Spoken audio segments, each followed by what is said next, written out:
Well, I don't know how many of us were expecting that.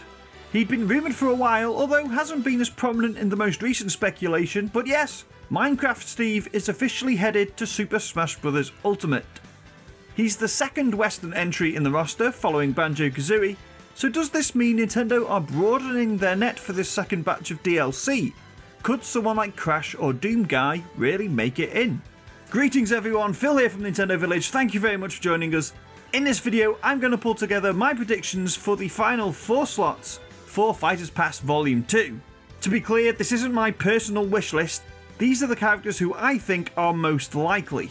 And towards the end of the video I'll explain why I've ruled out certain characters, so make sure you stick around for that. Thanks for clicking on this video, I hope you enjoy it. We have new videos up every week, so be sure to subscribe to the channel so you never miss another one.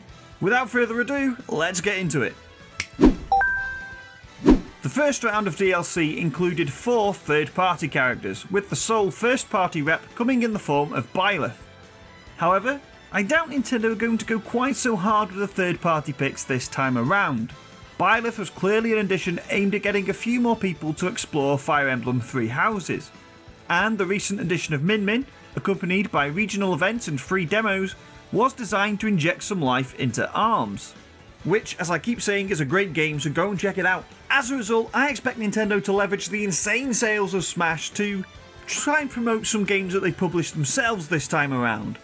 So, working on an even 50-50 split between first and third party characters, let's start with the first party ones. I've mentioned this before in previous videos, but Paper Mario seems a really obvious addition to me. The 6 characters were locked in by the time the Fighters Pass was announced, and we know that Nintendo basically get the final say on which characters are included. Origami King would have been well in development by the time Fighters Pass 2 was being discussed, and so Paper Mario would be the obvious pick for a new and unique fighter who can perhaps help shift a few more copies of his latest game.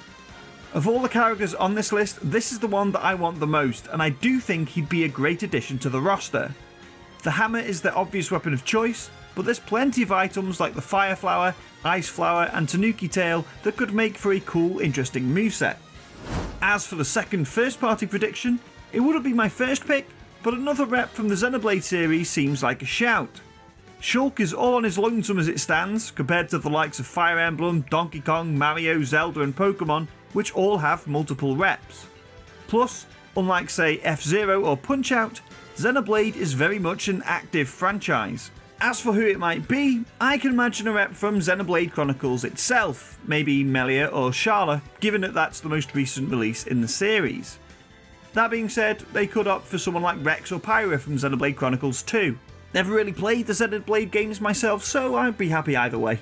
It's possible that another Zelda rep could make it in, with Hyrule Warriors Age of Calamity on the way, and of course Breath of the Wild sequel further down the line too. But I don't think Nintendo are going to struggle to sell those games somehow, and I can't really think who else they could include either. One of the champions maybe, but only really if they show up in the sequel too. Okay, so Paper Mario and a Xenoblade rep. What about third party characters? First up is one that's certainly less iconic than some of the others, but potentially the most likely entry from this whole list, Travis Touchdown. The No More Heroes series is closely linked with Nintendo, first appearing on the Wii, and the upcoming No More Heroes 3 is a Switch exclusive. More than that though, Sakurai and Suda51, the man behind Travis Touchdown, are firm friends, and Suda's development studio Grasshopper Manufacturer even helped out on Super Smash Bros. Brawl. As far back as 2017, Suda said in an interview that he thought Sakurai was ready to put Travis into Smash. Now, knowing Suda, this was likely somewhat of a tongue-in-cheek statement.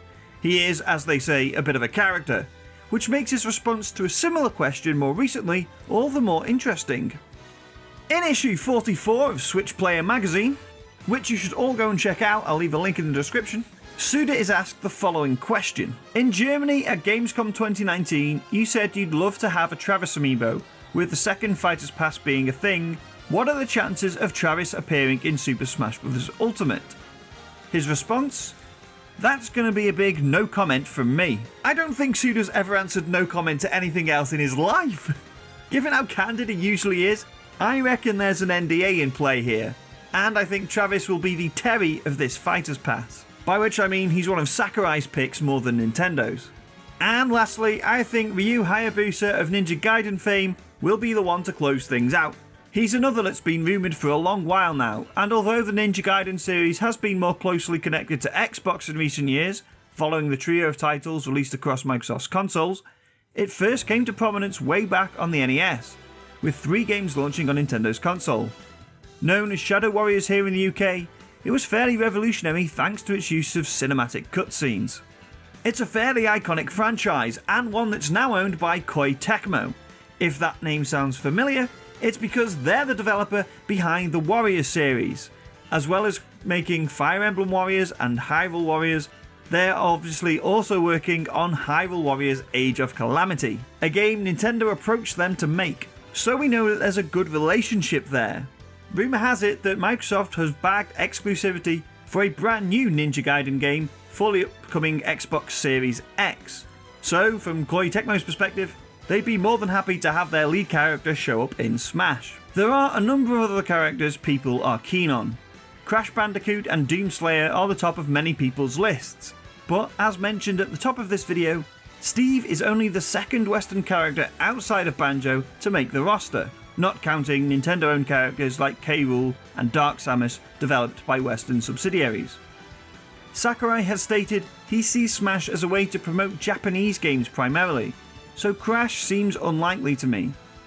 Bethesda have supported the Switch well with the likes of Doom and Skyrim, but id Software's Marty Stratton was pretty candid in an interview at the beginning of the year, revealing that they'd actually asked Nintendo about including Doomguy in Smash, but the conversations have never gone anywhere. Certainly, if there was an NDA in effect, he wouldn't have been quite so forthcoming. Rayman is another character people would love to see, and I would too. Nintendo even published Rayman Legends in Japan themselves back in 2013. Unfortunately, the game shifted less than 2,000 copies in the country when it first arrived on Wii U, and even the Switch Definitive Edition only shifted 10% of its initial shipment at launch. Truth be told, the character probably just isn't big enough in Japan for Nintendo to consider. I do hope I'm wrong on that one though. So there you go, those are my predictions and the justifications for them for the final 4 slots of Fighters Pass Volume 2. There are plenty of other characters who could show up though. You got Lara Croft, maybe someone from Resident Evil. So let me know your 4 picks down in the comments. Thank you very much for watching, I hope you enjoyed this video. If you did, we've got tons of other cool stuff here on the channel, please go and check some of that out. And if you enjoy that, do make sure you subscribe to stay up to date with all of our weekly uploads. Don't forget to check out thenintendovillage.com for more Nintendo news, reviews, features, podcasts and all that cool stuff. Thanks again for watching, I'll catch you all next time.